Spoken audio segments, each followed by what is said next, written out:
안녕하세요. 시니어 라이프 비즈니스를 연구하는 최학입니다. 이번 시간에는 오늘을 살아가는 자녀 관계에 대해서 말씀드리도록 하겠습니다.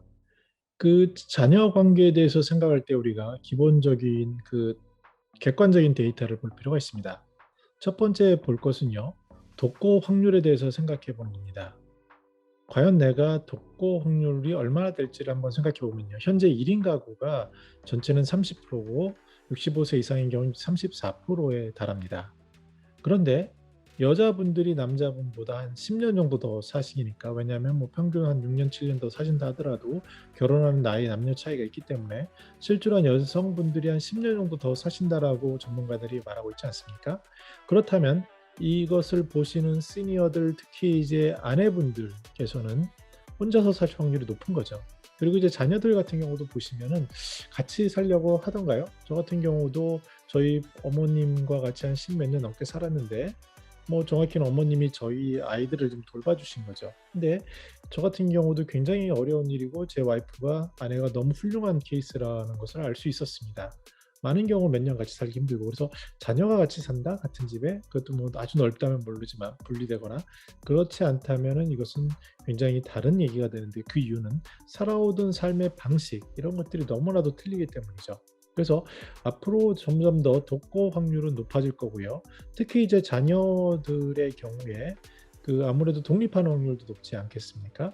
이제 김미경 TV의 김미경 선생님은 그런 얘기 하시더라고요. 뭐냐면 그 자녀가 독립을 해야 되는데 어렸을 때 독립을 하고, 그다음에 이제 대학교 가면서 독립을 하고, 그리고 나서 이제 어떠한 자기가 본인이 생계에 가족을 이룰 수 있을 때 또 독립을 하는, 그리고 마찬가지로 부모님도 독립을 해야 되는 거죠. 자녀를 끼고 산다, 이것은 굉장히 어려운 얘기고, 시니어들 전문가들이 얘기하는 가장 위험한 노후의 위험이 뭐냐 하나를 꼽아라 그러면은 그것은 바로 자녀에게 어떤 투자를 하는 거죠.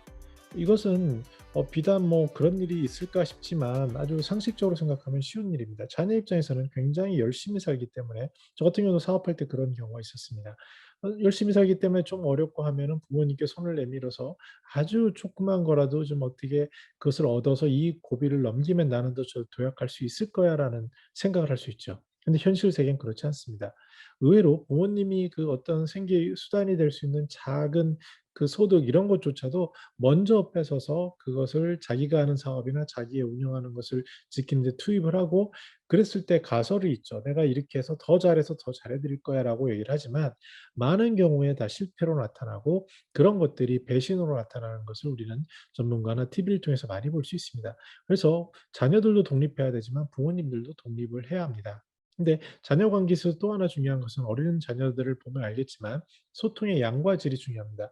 우리 지금 시대를 열심히 살아오신 어르신들인 경우에는 뭐 젊음을 다 바쳐서 오로지 회사에 집중함으로써 가족과 저녁 있는 삶도 없지 않았습니까? 그러면서 어렵게 해서 키워놨기 때문에 나는 너에게 어마어마한 시간을 썼어요라고 말할 수 있겠지만, 상대방인 자녀가 느끼는 것은 아빠가 언제 나에게 그 소통을 위한 양을 썼어? 이런 질문을 할 수 있죠. 아이들은요, 같이 오래 있고 자기의 관심을 보여주는 경우에 너무 좋아합니다. 제 어린 막내딸도 우리 할아버지를 보면은 너무 좋아하는데, 그 이유는 뭐냐면 그 할아버지나 할머니는요, 우리 꼬맹이 딸한테 눈길을 끊지 않는 거예요. 쫑긋하고 조그만 일에도 반응하고 하니까, 거기다 또 용돈까지 모아서 주시니까 아이 입장에서는 너무너무 좋은 존재가 할아버지 할머니인 거죠. 그런데 자녀와는 어땠습니까? 자녀가 크고 나서 일 안 하고 뭐 바빴고 이제 갈등이 생기고, 굉장히 그 회사에서 하던 사무적인 대화를 하다 보니까 양도 부족할 뿐만 아니라 질도 굉장히 부족하게 된다. 이런 상태에서 우리가 자녀가 나에게 최선을 다해야 된다라고 생각하는 것은, 물론 그런 분들도 많이 없지만 그런 것은 착각이지 않았을까. 특히 이제 살아가는 시대가 다른데, 예를 들어서 우리 때 어르신 때는요, 주판 이렇게 구경하지 않았습니까? 저도 이제 처음에 회사 입사했을 때 타자기 배워가지고 이게 스킬이었거든요. 물론 잠깐 그러다 말았지만, 그런 식으로 지금 아이들에게 타자기 얘기하면 웃기지 않습니까? 또 스마트폰 하나로 모든 게 다 되는데, 우리 시니어들 같은 경우에는 뭐 120만 원짜리는 폰을 가지고 있어도 현재 당장 문자 보내는 거나 카톡 하는 것도 어려워하시는 분이 생각외로 있습니다. 그것이 우리의 현실이기 때문에, 그런 사회 속에서 또 디지털에서 노는데 이것을 이해하지 못할 수도 있고요. 그런 것들의 차이가 굉장히 큰데, 그 차이를 줄이기 위한 소통의 양도 적었고 질도 적었는데 단지 같이 있다고 해서 되는 것만으로는 부족하지 않았나 싶습니다. 그래서 중요한 팁이 하나 있습니다, 시니어를 위해서. 이게 이제 저에게는 어떻게 보면은 관계 형성에 있어서 제일 기본적이라고 생각을 하는데요. 저도 이런 생각을 합니다. 회사 생활을 했기 때문에 뭐 제 아들이 "아빠"라고 불렀을 때 저는 어떤 태도를 가지고 있냐면요.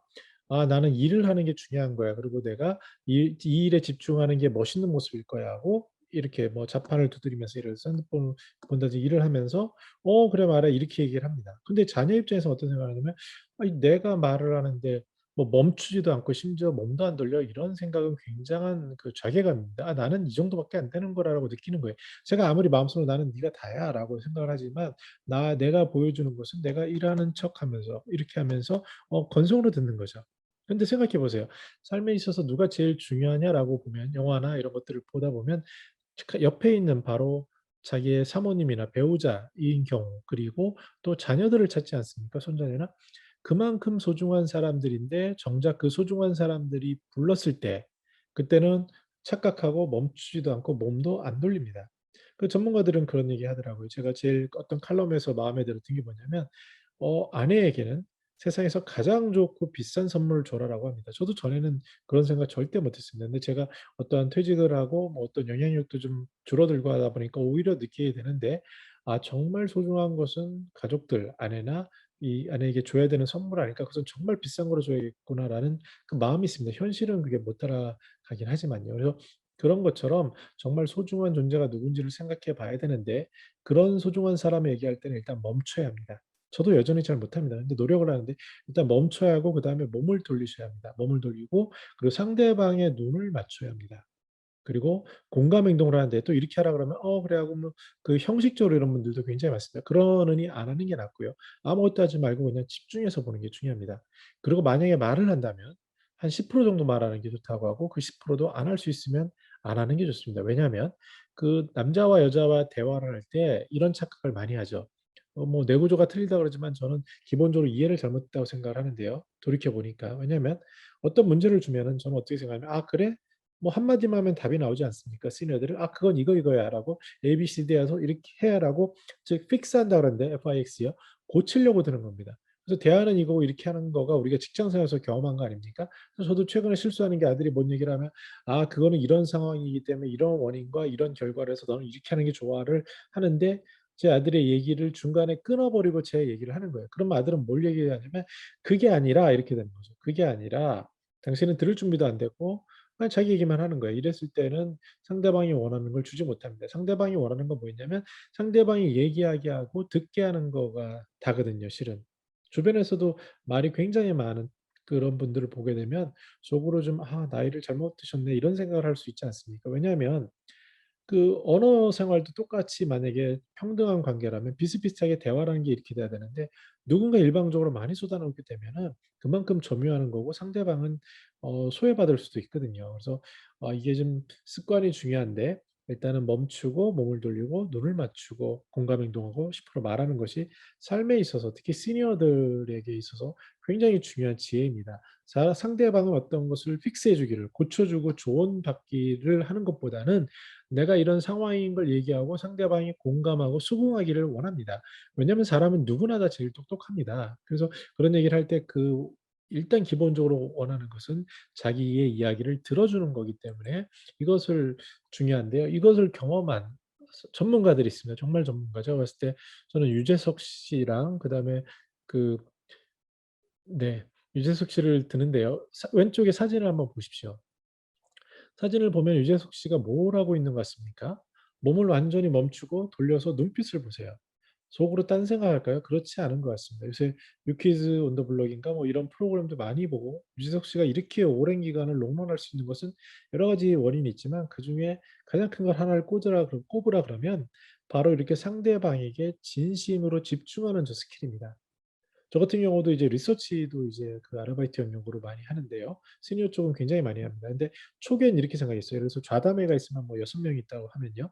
저의 역할은 모더레이터가 뭘 하는 거냐면 배분을 해서 말을 끊고 중간에 그 회의를 이끌어가는 거라고 잘못 이해했습니다. 그런데 그 선배님들 아주 노련하신 분들이 그런 얘기를 하시더라고요. 그리고 이제 유재석 씨나 이런 경우를 보다 보니까 그런 생각이 들었어요. '아 저거 잘못됐구나. 내가 한번 바꿔 봤는데' 어떻게 바꿨냐면 상대방이 온전히 집중을 했습니다. 예를 들어서 6분이 있으면 그중에 한 분 얘기할 때 몸을 틀고 눈을 맞추고 그분하고만 집중을 하는 거예요. 도중에 말을 끊지 않습니다. 제한 시간에 그렇게 하다 보면 불안해지죠. 근데 제가 그렇게 집중하는 모습을 보면 나머지 5 명도 똑같은 생각을 합니다. '아 저 사람은 나에게 물어볼 때 정말 진심을 다하고 집중해 줄 거야.' 하고 공감하게 됩니다. 그리고 말을 한 그 사람은요. 그 끝까지 듣고 토를 단치 않고 끊지 않았기 때문에 자기 얘기를 다 할 수 있거든요.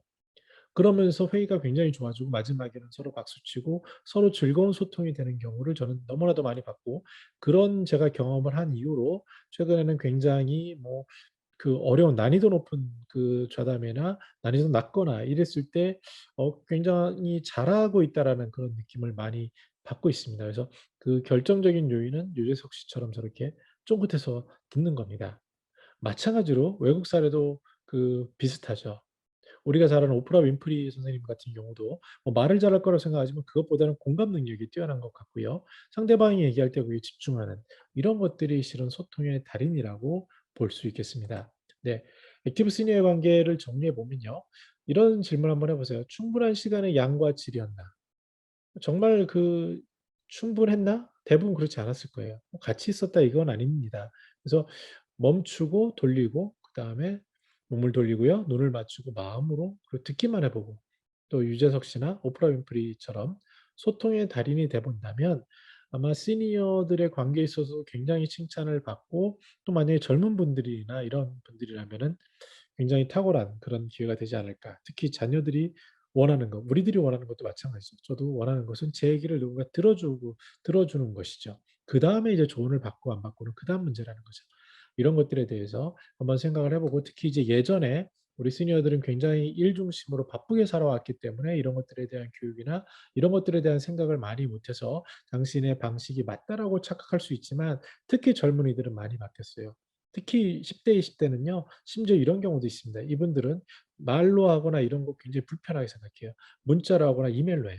최근에 이제 저도 어떤 교육을 하게 됐는데 그 과정에서 말 한마디도 안 했습니다. 전화도 없고 그냥 메일로 했어요. 그래서 왜 그럴까 생각해 보니까 최근에 회사나 그 글로벌 기업에 있는 분들은 어떤 저기가 있냐면 효율적인 관계를 해야 되는 거예요. 그러다 보면은 실수도 없고 메시지도 명료하고 그런 것들이 되는 게 바로 이메일이나 문자가 되겠죠. 그래서 그렇게 하면 서로 실수도 없고 임팩트 있게 하게 되고 그 외에 사적인 것은 따로 별도로 하더라도 공적인 영역은 그렇게 하는 것들을 많이 볼 수 있고요. 특히 스마트폰에 이렇게 많이 몰입돼서 살아가고 이 친구들은 이 가상 세계에서 부동산도 사고 이 가상 세계에 들어가서 메타버스라고 그러죠.